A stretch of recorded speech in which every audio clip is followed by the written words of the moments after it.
Assalamualaikum warahmatullahi wabarakatuh. Perkenalkan, nama saya Takia Mutuyana Azami dan ini dia calon BK pilihan kamu. Saat ini memang saya masih berkuliah di Universitas Muhammadiyah Profesor Dr. Hamka semester 6 dengan NIM 2201011505.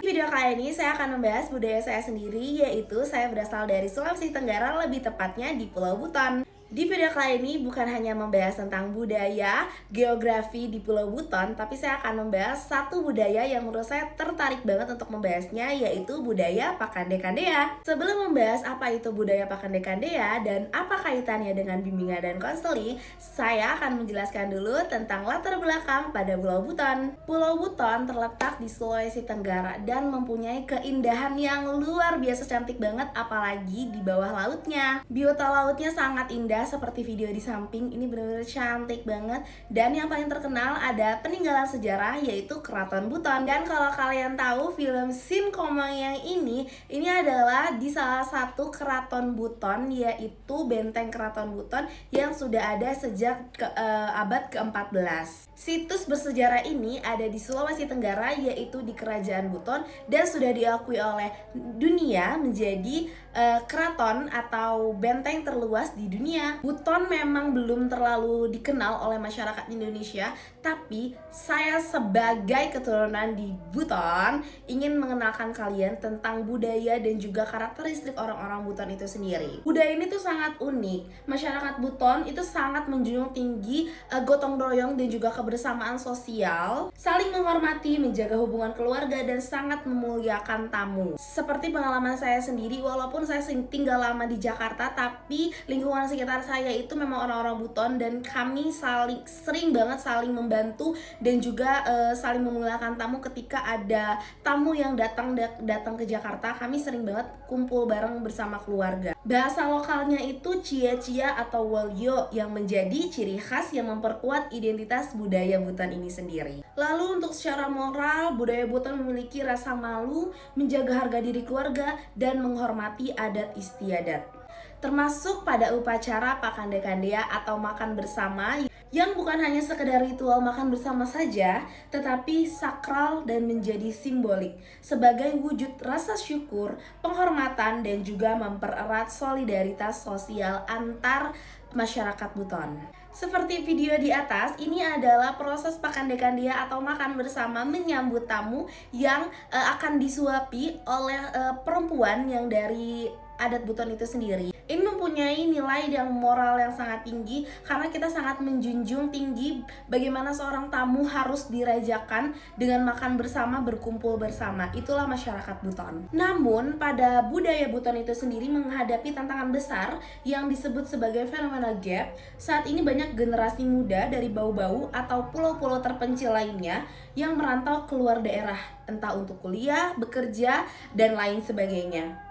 Akibatnya banyak praktek budaya yang sedikit terhilangkan dari diri mereka sendiri. Namun dari pulau terpencil di Pulau Buton ada yang namanya Wakatobi, Wanci Tomia, Kaledupa, Bau-Bau, dan lain sebagainya. Itu adalah pulau-pulau terpencil yang ada di Pulau Buton, memiliki kenjungan tinggi budaya yang sangat tinggi. Jadi mereka masih menjunjung tinggi budaya yang dihormati oleh para leluhur. Dari Pulau Buton dan pulau-pulau terpencil lainnya menciptakan kesenjangan budaya antar generasi dan antar wilayah yang perlu dipahami baik-baik. Dalam konteks konseling, penting sekali memahami bahwa masyarakat saya menganut pola kolektivisme, bukan individualisme. Artinya, orang masyarakat Buton memiliki kepentingan kelompok, bukan individualisme, menjaga nama baik keluarga, menghindari konflik terbuka. Kalau dilakukan proses konseling, pendekatan yang harus digunakan hanya memakai pendekatan rasionalisme atau teori barat semata, karena banyak masalah yang dilihat bukan hanya sekedar masalah personal, tetapi terkait nama baik keluarga dan juga relasi sosial. Dari penelitian-penelitian terdahulu sebelumnya oleh Hasan 2022 dan juga Amirullah 2021 sudah banyak dibahas tentang sejarah, makna sosial, dan juga fungsi ritual Pakande Kandea. Namun ada kekurangan yang penting yang saya temui dari penelitian terdahulu. Sebagai besar, penelitian ini masih bersifat deskriptif, dan sosiologis. Belum banyak menggali dimensi psikologis atau aplikasinya untuk generasi muda. Dan belum ada juga yang mendalami bagaimana tradisi ini bisa dipakai dalam pendekatan konseling, terapi komunitas, pendekatan karakter untuk memperkuat identitas generasi muda. Jadi memang belum banyak penelitian terdahulu yang membahas Pakandekandea itu sendiri, karena memang belum banyak ya masyarakat Buton itu yang memiliki pendidikan yang sangat tinggi. Dan juga memang masyarakat Buton yang sudah merantau jauh memang jarang pulang untuk ke kotanya sendiri atau kota Buton karena memiliki banyak kendala tentunya. Jadi memang saya belum menemukan teori-teori atau pendekatan Pakandekandea itu yang sangat-sangat rasional dan lain sebagainya. Dan karena itulah novelty atau kebaharuan yang saya ingin hadirkan adalah menggali lebih jauh bagaimana nilai dalam Pakandekandea bisa diadaptasi untuk mendukung kesehatan mental, ketahanan emosi, dan juga memiliki rasa generasi muda Buton. Saya ingin melihat bagaimana tradisi ini bisa menjadi interpretasi atau tetap relevan di era globalisasi ini, bukan sekedar hanya budaya prafon atau formalitas adat saja, tetapi benar-benar menjadi budaya yang bermakna dalam kehidupan sehari-hari.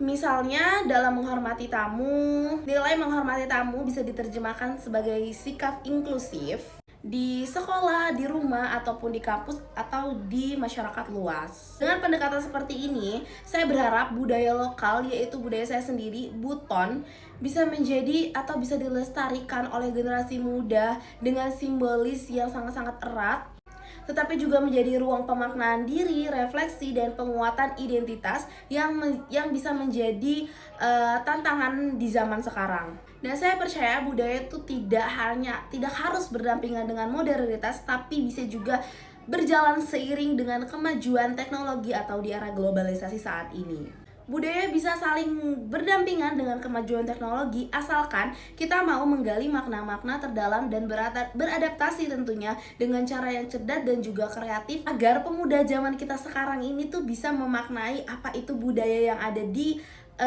negara mereka atau budaya yang ada di daerah mereka yang bisa menjadi suatu hal yang ada di dalam dirinya yang bisa beriringan dengan kemajuan teknologi. Dan itulah budaya saya, yaitu Buton yang berada di Sulawesi Tenggara yang punya keberagaman budaya yang sangat kental. Dan tentunya memang di budaya Buton sendiri memang masih terjalin terlaksana budaya-budaya, tetapi memang generasi mudanya belum mengenal apa itu budaya-budaya Buton.